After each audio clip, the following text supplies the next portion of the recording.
桂英，你别生气。你听我说，你不了解朝廷里的事啊。我们杨家也是被逼无奈。挡什么面子啊？你们就光想着挡圣上的面子。我爹的面子你们想过没有？按辈分的话，我爹还长得圣上一辈呢。你们杨家人想没想过，如果我爹知道这事儿，他老人家心里会怎么想？那天波府的人，不都是朝廷命官，端皇帝的饭碗吗？那就该当孙子吗？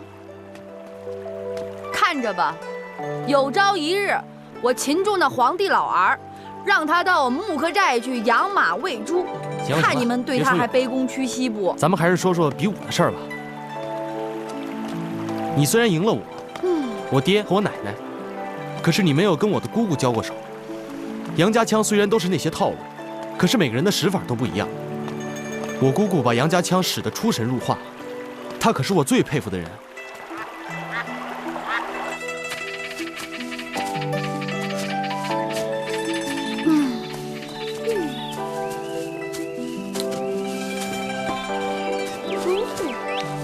宗宝，我想木刻寨，想我爹了。等到玉辽回来，我就陪你去山寨住。真的？木刻寨比城里好多了。你说这儿的树美不美？我们木刻寨的树比这儿美100倍呢。除了冬天呀，漫山遍野的野果子，你想吃什么有什么。哎，还有我们那个后山那个泉水，那里的鱼啊是又肥又大，不知道多鲜呢。你都没吃过。你说你们城里有什么好呀？除了人就是人，挤得跟猪圈一样。宗宝，我从小就在山寨里长大，自由自在惯了。你说真的到了城里，我能适应吗？其实有时候我都可怜你。你说你们朝廷里的人吧，多可怜，见到皇帝老儿卑躬屈膝，耷拉个脑袋，跟孙子一样。我说实话，我们木刻寨的马都比你们高贵。哼。你说的也有道理。小的时候，我看见我爹，还有那些朝廷大臣，对皇帝卑躬屈膝的，我一开始也大惑不解，可是后来慢慢就习惯了。那还不简单了？那就像这马戴上了脚铐，狗拴上链子一样的。不对呀，你把我们全家人都给骂了。哎呀，我不是故意骂你们的，我说的是大实话，你自个儿想想是不是这道理吧？你说的吧，好像也有那么一点道理。哎，桂英啊，你想想看，你进了天波府以后，咱们就能天天在一块儿了。我们可以一起研读兵法，一起习武，还可以像我爷爷奶奶一样驰骋疆场，多过瘾啊！哼，我就想跟你在一起。我也是。八贤王啊，宗宝疯疯癫癫，是老身教育无方啊，老身向你赔个不是。是啊，太君太客气了，咱们两家相交甚好。本王一直把宗宝当儿子，原想宗宝和公主成亲，咱们亲上加亲。可宗宝喜欢桂英，也很好。只不过本王不知道，把事情办得有些复杂了。王监军，延昭感激您呐。以前虽然我们交往不多，可是这次延昭挂帅和宗保之事，都得到了王监军的鼎力相助。延昭在此深表谢意。哎，杨元帅这话，庆龙可承受不起呀。说实话，我之所以这么做，都是出于魏公。再说，若辽军进犯，朝廷也确实无挂帅之人呐。我只不过是说了句实话而已。圣上拜您为帅，让我做粮草押运官，把咱们俩可是拴在了一起呀。咱们可真谓是一荣俱荣，一损俱损呐。正是啊。宗保乃御敌前锋，若有闪失，对御辽作战关系重大。本官怎么会不知道其中的利害关系呢？有王监军这句话，本帅领兵出战，也就无后顾之忧了。我王庆龙无才，为官多年没见半点功业，这次沾杨元帅的光，御敌回来也算是有功之臣了啊！来，我姑姑的枪法之所以使得好，那是因为她深得了杨家枪的精髓。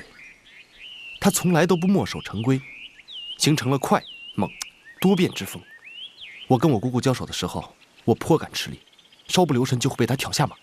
宗宝，咱不是说你姑姑了啊，看咱俩刚见面不久，亲热还没亲热够呢。可是现在不是亲热的时候，你这样会输给我姑姑的。切，你怎么知道我赢不了她呀？那就凭你掉以轻心。哎呦，骄兵必败，嘿，这是兵法要则。这兵法上都说了，知己知彼才能百战不殆。你都不了解我姑姑，如何胜她？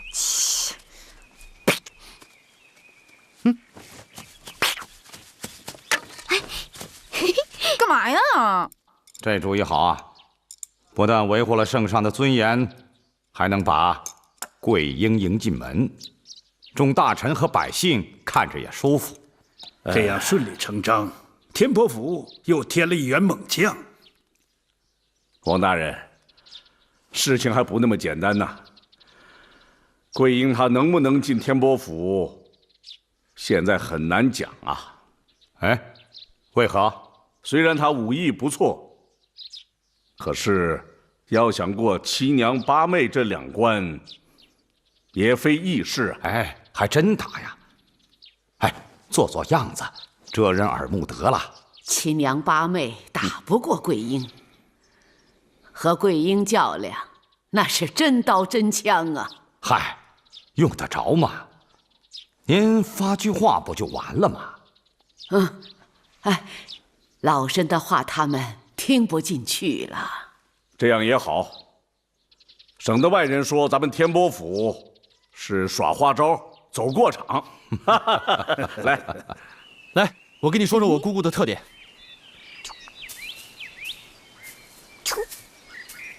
桂英，嘿，小姐，听好了，我姑姑出枪之快，你不可以用常规的格挡，要不然会被她刺中。看好了啊！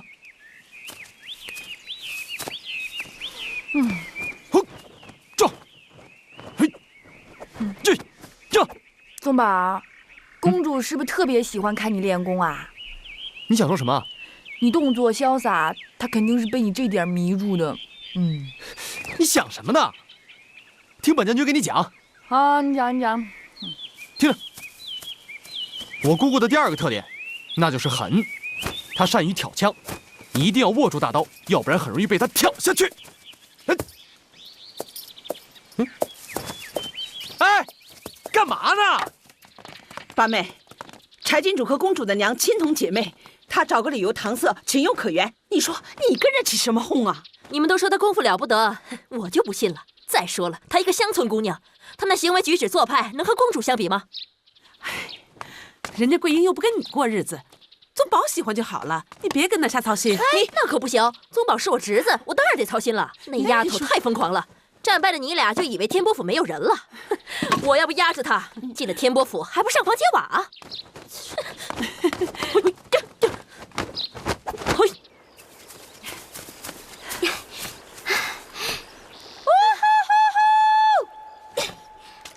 这要在木克寨，早有人应了。桂英，我看我跟你说的枪法，你半点都没有听进去。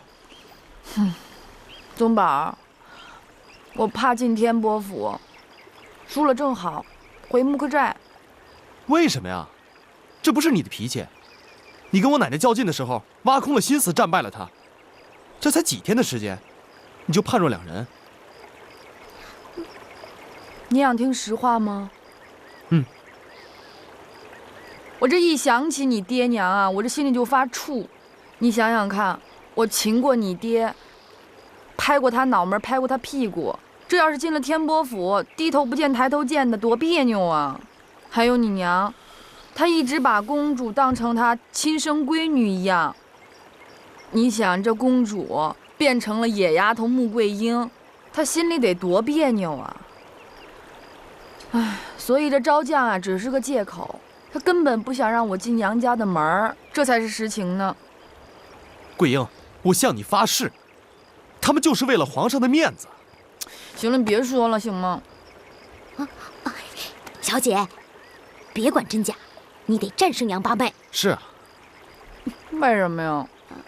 哎，你要让杨家人知道杨将军选对了人呢，是不是啊？哎，对。嗯。哼，还别说，彩云说的有点意思哈。那是，还是彩云聪明。那当然了。哎，这样吧，我们现在练给你看，行吗？来，彩云，走。哎，快点，来，哎，来呀！别来虚的，告诉我穆桂英的刀法。我和三娘告诉你不难，不过我们都喜欢穆桂英，都盼着娶她进门。如果我们告诉了你，你战败了桂英，我们岂不是事与愿违了？二位嫂嫂多心了，她要是能与我抵挡一番，我自然也会替她说情啊。怎么可能呢？你一直喜欢公主，怎么可能替桂英说话呢？啊，哎，那不一定啊。现在辽兵压境，杨家需要将才。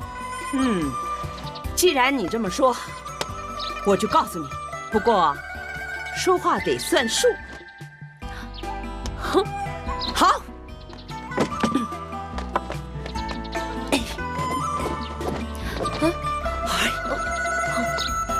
桂英，你看啊，那个我姑姑的枪法除了迅猛以外，还有一个特点就是直左打右，直上打下。哎，你看啊，来，彩云，来，这，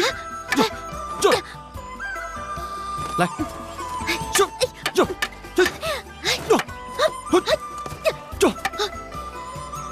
嘿嘿，来，你来感受感受。不用，我看就行了。不练哪成啊？咱俩是新婚燕尔，这刀枪相见的不吉利。掉以轻心哪有什么新婚呢？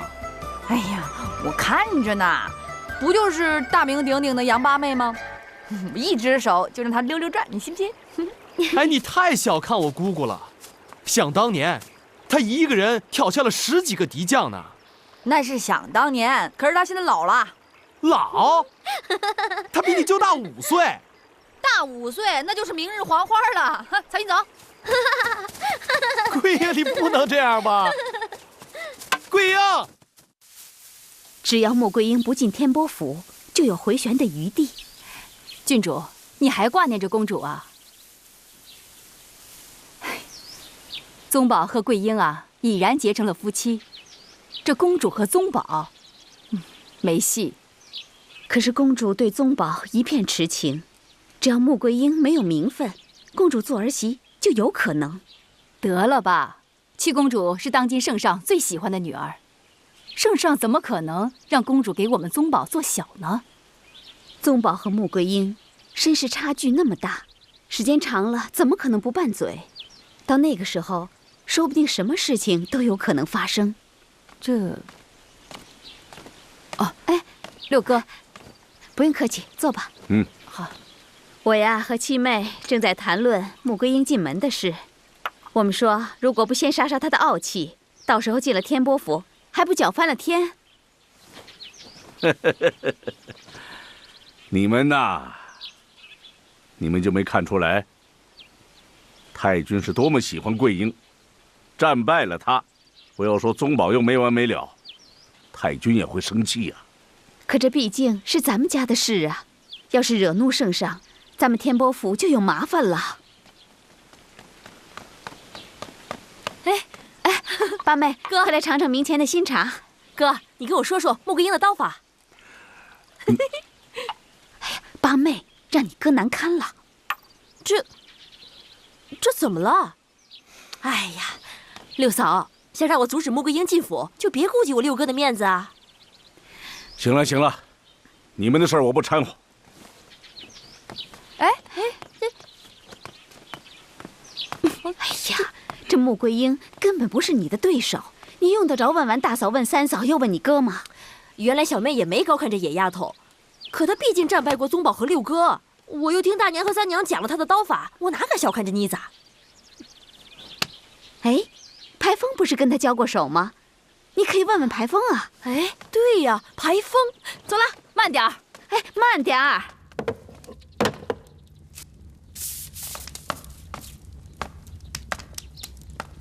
嘿啊！吓我一跳。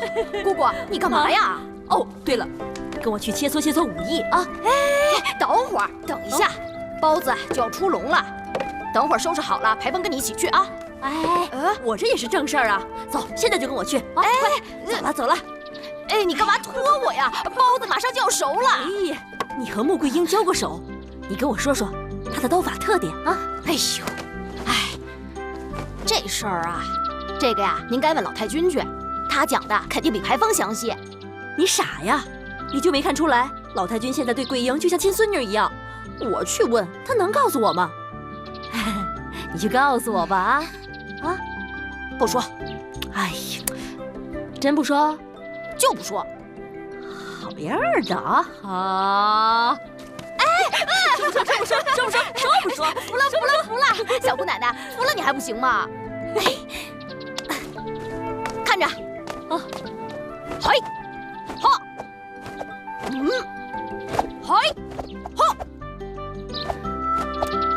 嘿，哟，嘿呀，嘿，哟，嘿，哈，看明白了吗？那个，我跟你说啊，穆桂英啊，第一的杀手锏就是格挡。上次啊，我用枪刺他，他双手合力便把我的枪打掉了。他真用的是杨家枪格挡？这该死的宗保！哎，不过啊，他的格挡比杨家枪有所不同，动作小，看似轻轻一碰，其实力有千钧。哦，呀，这什么味儿啊？这是啊？哎呀，我的包子呀！哎呀！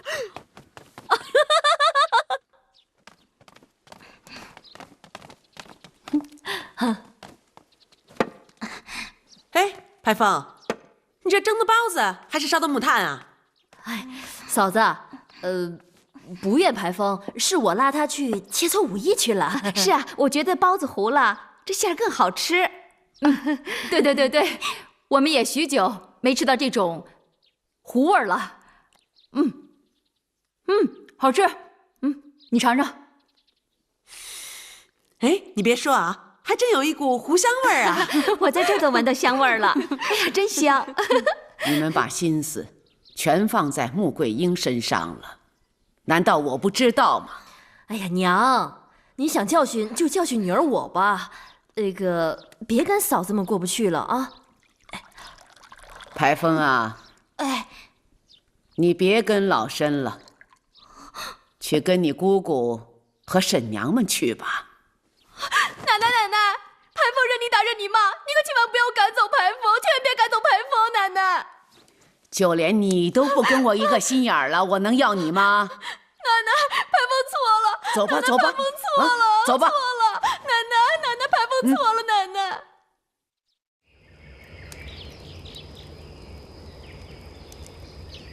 八王爷，诸位，本元帅奉圣上之命，率兵抵御辽军，麾下正缺良将。穆桂英身手不凡，武艺高强，本帅意欲招他为将。可是毕竟山外有山，强中更有强中手啊，故而本帅今日特设比武。穆桂英最终能否随本帅出征，就看他今天能否过这一关了。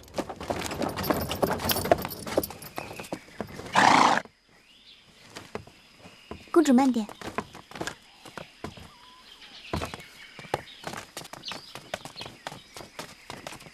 跟他比武的是杨八妹。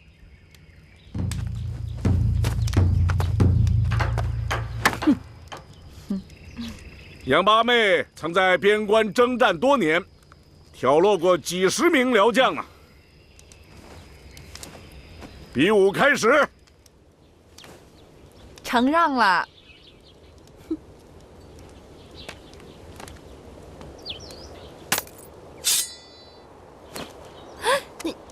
桂英，穆桂英，你为何要想用佩剑呢？怎么了？难道你不知道兵器上1寸长1寸强的道理啊？知道啊。知道为什么还不用你的大刀啊？我用大刀有点欺负人了。这丫头，简直不知道天高地厚。桂英，你也太狂妄了。杨八妹，乃大宋骁将，你用佩剑，胜败已经分明。可杨八妹胜之不武。我要是用了大刀，那才叫胜之不武呢。此话怎讲？穆桂英年轻，八妹呢是长辈。我这要用大刀的话，那不是年轻人欺负年纪大的人吗？穆桂英，八妹还是个大姑娘呢。穆桂英，你竟敢如此侮辱人！七娘，好了，穆桂英啊，你用佩剑可是你自己的选择，本帅不再多说什么。比武开始。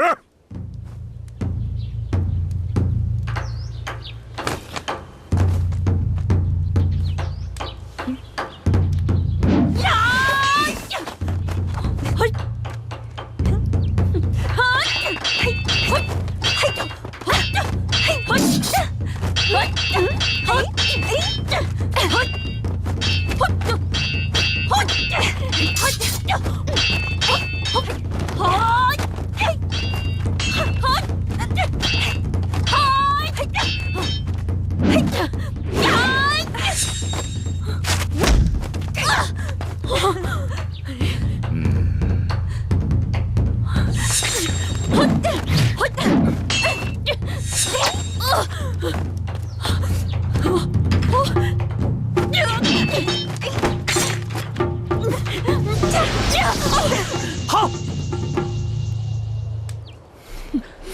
对不住啦。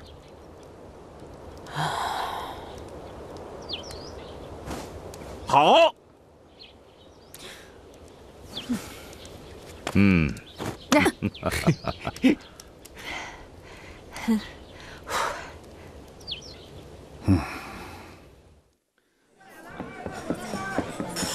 不许耍赖啊！都得干了，一口闷，来干干。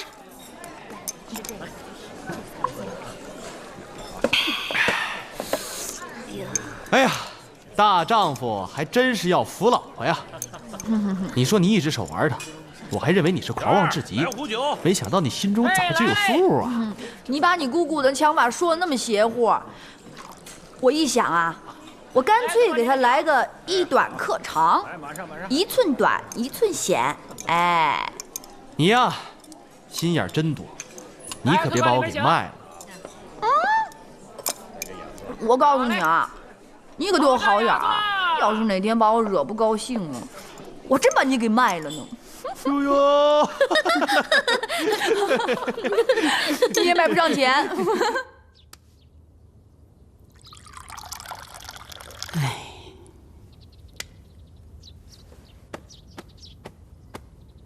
两将交手，并非全都是比武艺，还得比技法。论武功，你和桂英不相上下，可是论技法，这相差太远了。你苦心琢磨桂英的大刀技法，可是她呢没用大刀，她改用佩剑了。你琢磨了半天，对她的剑法全然不知啊。可她对你的枪法却了如指掌。看似佩剑不如大刀，其实呢，她已经胜你3分了。哎，她说你年纪大了，你火冒三丈，心就乱了方寸。她挑断你的腰带，你心火更盛了。不战，已胜负分明了。沉不住气。哎呀，哎，老身期待你们智勇双全呐，可是你们就是不理解老身的苦心，啊，只重勇而看轻智。可两将或两军对阵，智要比勇更重要。娘，您的话儿媳记住了，明天和桂英比剑，定当注意。八妹，明天我给你报仇。你看，哎呀，你这是没听懂啊啊！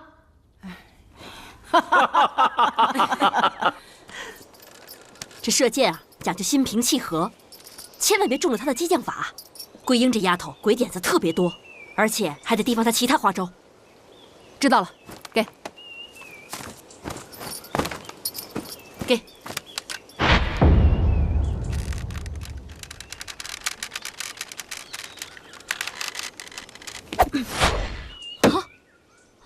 哎，好。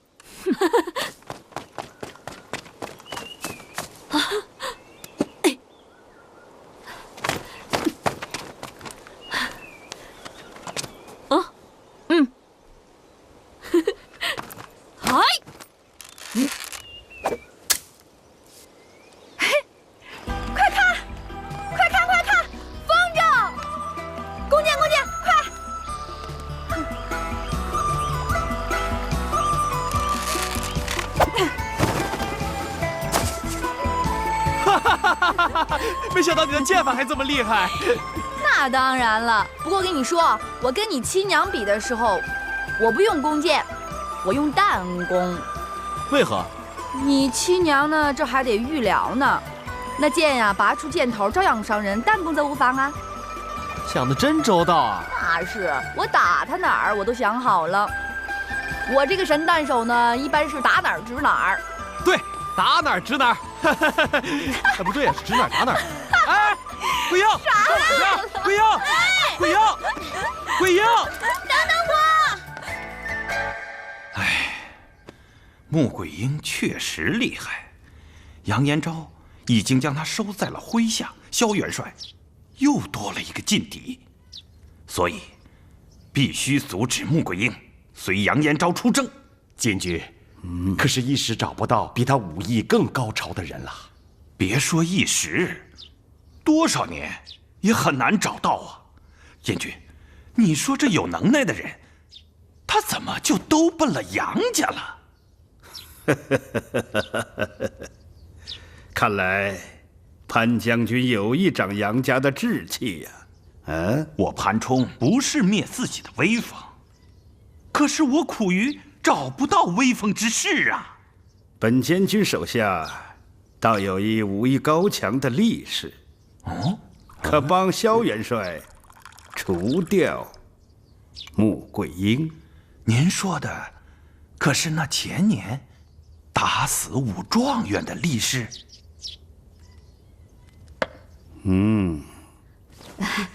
娘，您找我。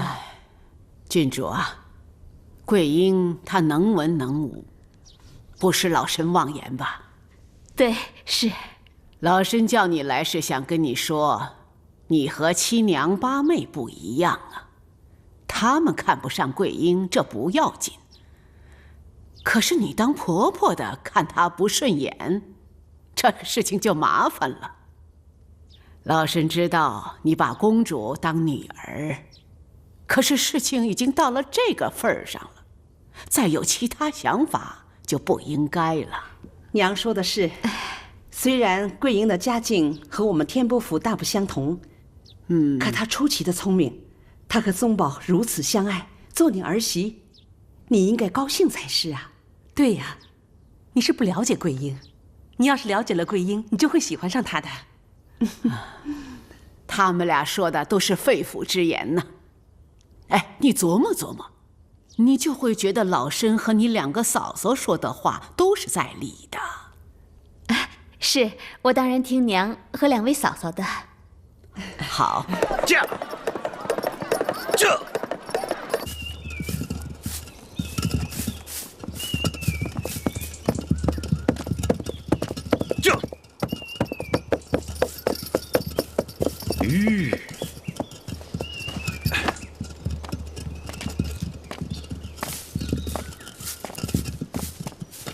壮士可是当年打死武状元的英雄豪杰？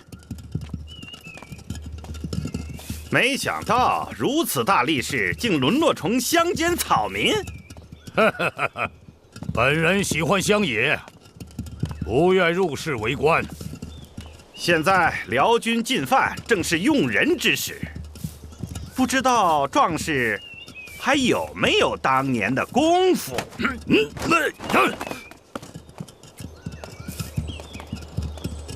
哦，壮士果真是铁身板啊！你知道啊，就不用再试了吧。就是。哎呀！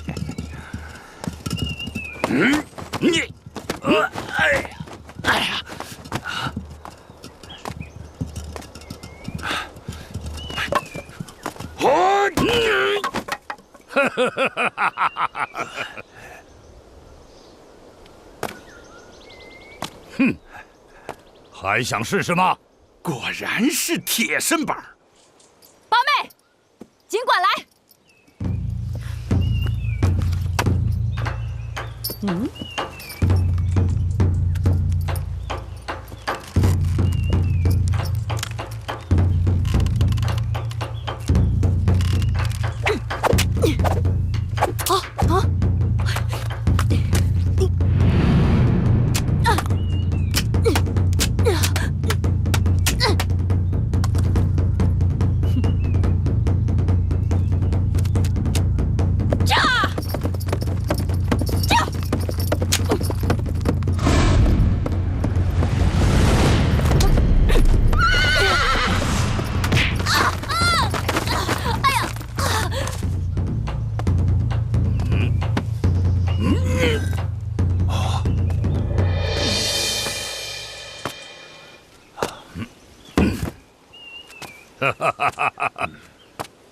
坐。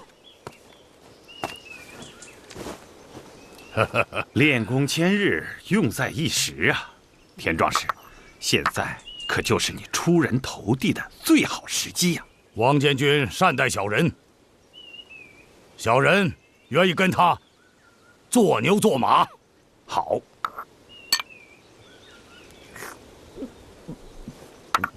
只要杀了穆桂英，萧元帅就会少一个障碍。等辽军进军中原，王监军定会委你重任。请将军回去禀报王监军，小人绝对不会辜负他的重望。好。壮士当年没有入仕，是聪明之举啊。朝中无人，升迁无望。只要跟了王监军，飞黄腾达，那是指日可待呀！干！小人也是这么想的，所以隐姓埋名，就等这个机会呢。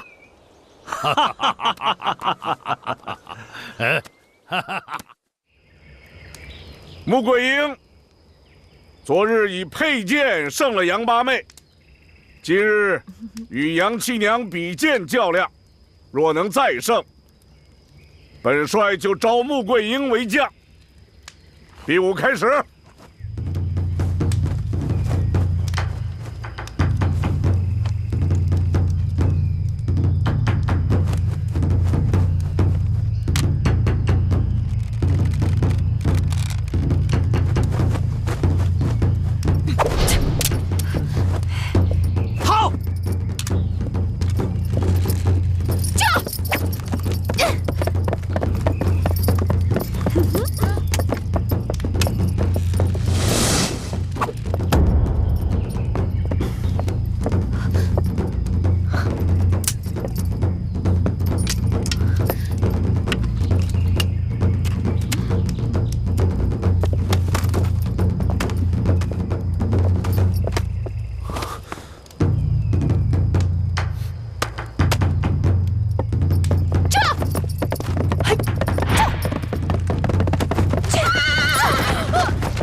没事吧？看起来。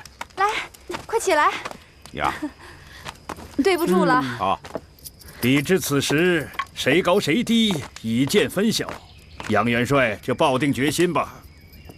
好。穆桂英果然武艺不凡，不负众望啊！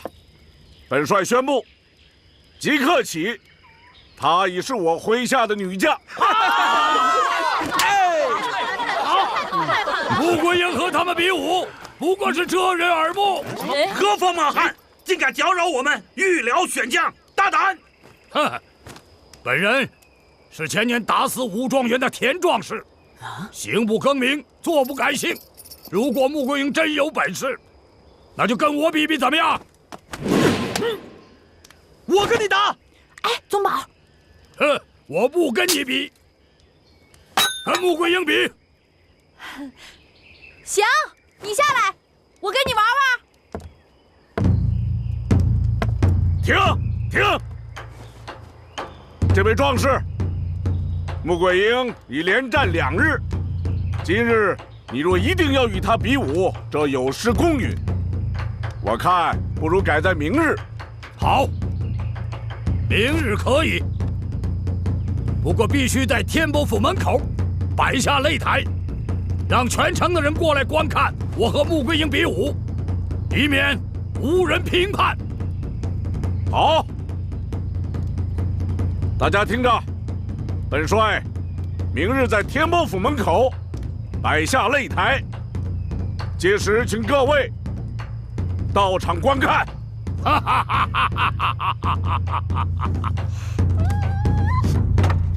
本帅已招你为部将，可是天有不测风云，谁想到这半道又杀出个程咬金来。本姑娘已经许久没有与人切磋拳脚，有人陪玩，正好消遣。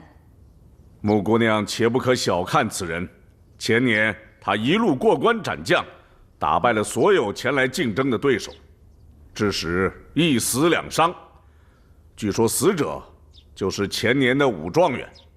此人呢，2年前就销声匿迹了，老身就觉得蹊跷。今日出现，老身断定是他人指使。习武之人，一种是为了修身养性，再者是想落个一官半职，要不就是为了光宗耀祖。他胜了武状元，可使他变得无影无踪，岂不怪事啊？招桂英入天波府是为了出征御敌，可是他这时候出现，绝非巧合。所以桂英与他之战，定要取胜。如果失守，则为出征蒙下阴影。好，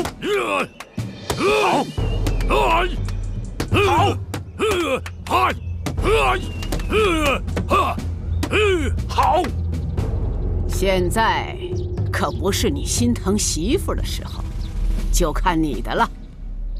就要和田壮士比武了，可实话告诉你，老身非常担心。就算你18般武艺样样精通，可是你们这次的比武是要赤手空拳，面对一个体魄与你悬殊的强敌。现在你们要拿出你们的看家本领，点到为止，让大家见识见识。那就开始吧。是。